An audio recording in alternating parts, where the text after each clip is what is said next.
Dr. Eugene Kemp.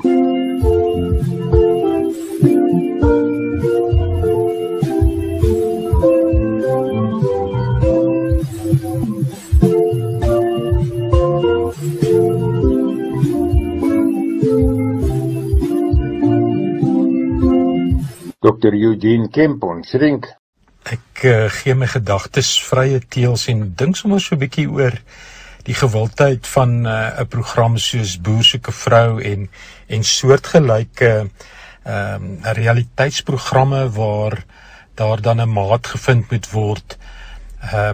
Ek bevind my gereeld in geselskappe ook waar mense so terloops vra, kyk jy daarna en partykeer sterk gevoelens wat mense uitspreek oor hoekom hulle nie kyk nie. Nou, ek wil net so 'n bietjie daaroor saamgesels, bietjie net dink daaroor. Wat gebeur is tog is dat wanneer 'n mens kyk, is dit asof jy saam bespiegel, saam wonder oor die motiewe van deelnemers.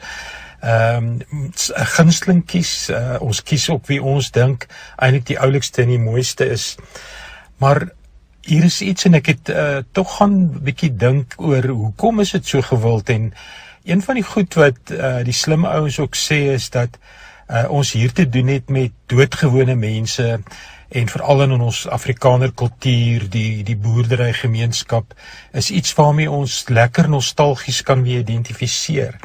Maar dis gewone mense met al die uitdagings en gebrokenheid wat 'n mens by 'n gewone mens kry, en dit maak dit ons dan makliker tog daarmee kan identifiseer. Nou, mens kan ook baie te sê oor of dit regtig realisties is, of dit kan werk, maar ons lees tog, en daar's baie in die media oor van die pare wat oor die jare heen wel by mekaar uitgekom het en dit laat werk het.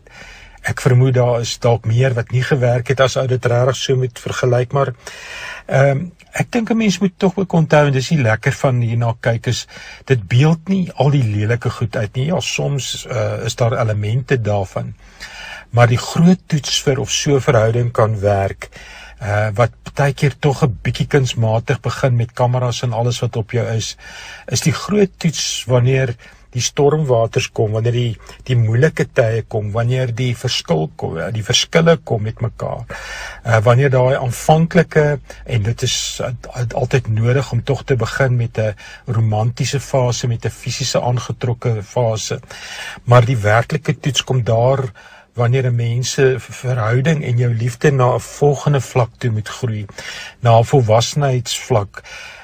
En daardie volwassenheidsliefde het nie te doen met drukkies en swinkies en fisiese dinge nie. Dit het te doen met 'n diep toegewydheid van dat ek is lief vir jou, en dit gaan vir my nie net oor myself en dit wat jy vir my kan beteken nie. 'n Liefde wat ek dink goddelik is, 'n liefde wat bereid is om deur verskille te werk, omdat ons kan vergewe, omdat ons werklik kan lief hê soos wat God ons lief het. En as 'n ou daardeur kan kom, en ondanks die verskille en ons gebrokenheid wat soms so sterk in 'n verhouding na vore kom, ondanks dit nog kan kies om mekaar lief te hê soos wat Christus ons lief het, en daardeur beelddraers te kan word van daai besonderse verhouding, dan dink ek groei ons na volwassenheid. Maar dis soos wat hierdie deelnemers almal sê, liefde en om deel te geneem het, is 'n kans wat hulle gevat het. Dis 'n risiko wat ons neem, maar ons hoef nie bang te wees om weer lief te hê as ons dalk deur 'n teleurstelling gegaan het en 'n verhouding wat nie gewerk het nie en opgebreek het nie. Ons kan weer nuut begin, en deur die Here se genade kan ons vertrou dat daar wel tog ook iemand vir ons kan wees. Jy kan hierdie gedeelte weer gaan luister op my Facebook, jy kan gaan lees my blog, Eugene Kemp en Shrink. Kan vir my skryf, eugenekemp@me.com.